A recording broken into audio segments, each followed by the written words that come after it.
Game number 5, first 4 moves we already have seen in the previous game, so I'm not gonna comment them.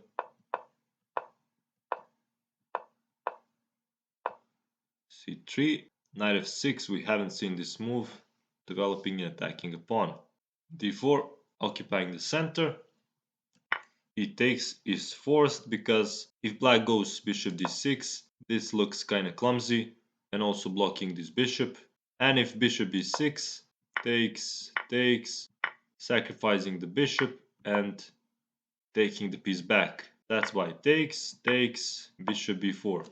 It is important to give this check, to not give white any time to start attacking us. For example, bishop b6 would lead to a situation like this. For example, both knights go to their homes, attack again attack, not allowing black to rest, threatening mate. On h6 we can take because this is pinned, and bishop f6, and this is soon going to be a mate.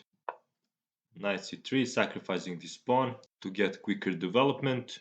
If white wants to avoid sacrificing the pawn, he can simply play bishop d2.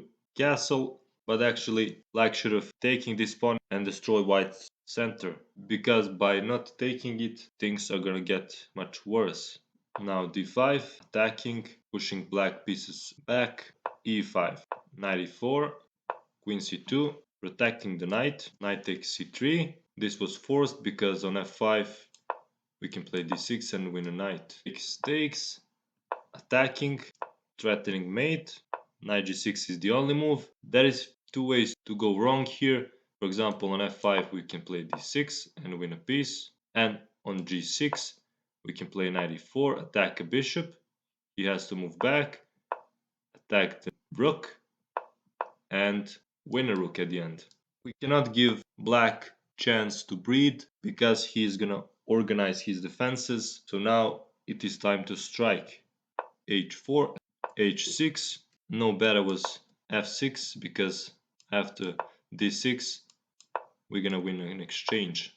So instead h6, d6, very nice move, not allowing black to play d6 himself and activate this bishop. Black takes the knight. We can take the knight here right now, but he's not running away. We calmly take the pawn and open up file for this rook. Rook e8, trying to make room for the king. Finally taking the knight and threatening mate. Taking a pawn, moving in the safety. White could have made a mistake by playing king d2, after which takes and takes. All the good work would be for nothing. Instead, king f1, and now mate cannot be avoided, and here black resigned. I hope you enjoyed this game. Thanks for watching, hit a like button and see you in the next video.